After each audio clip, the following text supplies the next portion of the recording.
নবদ্বীপের গৌরাঙ্গ সেতু রোডে বারবার দুর্ঘটনা এবং সম্প্রতি এক তরুণের মৃত্যুর প্রতিবাদে পথ অবরোধে সামিল হলেন স্থানীয় বাসিন্দারা। বৃহস্পতিবার সন্ধ্যায় বিভিন্ন স্বেচ্ছাসেবী সংগঠনের উদ্যোগে আয়োজিত এই বিক্ষোভে অংশ নেন এলাকার বহু মানুষ। প্রায় আধ ঘন্টা ধরে অবরোধের জেরে সম্পূর্ণ স্তব্ধ হয়ে যায় যান চলাচল।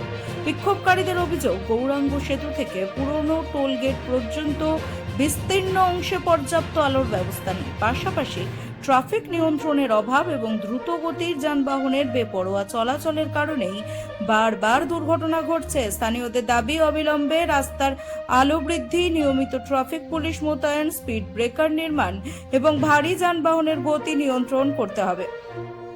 খবর পেয়ে ঘটনাস্থলে পৌঁছয় নবদ্বীপ থানার পুলিশ ও ট্রাফিক বিভাগের আধিকারিকরা। আন্দোলনকারীদের সঙ্গে আলোচনা করে প্রয়োজনীয় ব্যবস্থা গ্রহণের আশ্বাস দিলে অবরোধ তুলে নেওয়া হয়। ব্যুরো রিপোর্ট, রাত-দিন নিউজ নেটওয়ার্ক। আমাদের এখানে পথ অবরোধ করা একটাই কারণে, প্রথম কথা আমরা সাধারণ মানুষের কোনো দুর্ভোগ চাই না। আমরা এখানে দাঁড়িয়েছি আজকে একটা কারণে, সেটা হচ্ছে দিনের পর দিন এই রাস্তায় বারংবার অ্যাক্সিডেন্ট হচ্ছে, বারংবার কোনো না কোনো মায়ের কোল খালি হচ্ছে, কোনো বোন আমাদের হারাচ্ছে। গত দুদিন আগেও আমাদের নবদ্বীপের একজন সমাজসেবিকা মধুমিতা হালদার, তার অ্যাক্সিডেন্ট হয় এখানে দাঁড়িয়ে থাকা অবস্থায়। বেপরোয়া লরির চাকায় পিষ্ট এসে মারা যায়। তার বয়স তখন মাত্র 25 বছর। 25 বছর বয়সে প্রাণ হারায়, বাবা মায়ের কোল খালি হয়। এই বিষয়গুলো বারংবার কোনো না কোনো মিডিয়া মারফত কেউ না কেউ দাবি তুলেছিল যে এখানে রাস্তায় যদি ট্রাফিক ব্যবস্থা ভালো করা হয়, যদি লাইটের ব্যবস্থা ভালো করা হয়, যদি এখানে স্পিড ব্রেকার বসানো হয়, তাহলে হয়তো এই দুর্ঘটনাগুলো ঘটতো না। এতদিন বারংবার আমরা আওয়াজ তুলেও কোনো কিছু করতে পারিনি। অবশেষে আজকে বাধ্য হয়ে আমরা এখানে রাস্তায় নেমেছি। আমরা আজকে পথ আটকেছি কিছু মানুষের, কিন্তু আমাদের এটা কাম্য নয় কি আমরা পথ আটকাবো। আমরা কারো দুর্ভোগ করতে চাই না।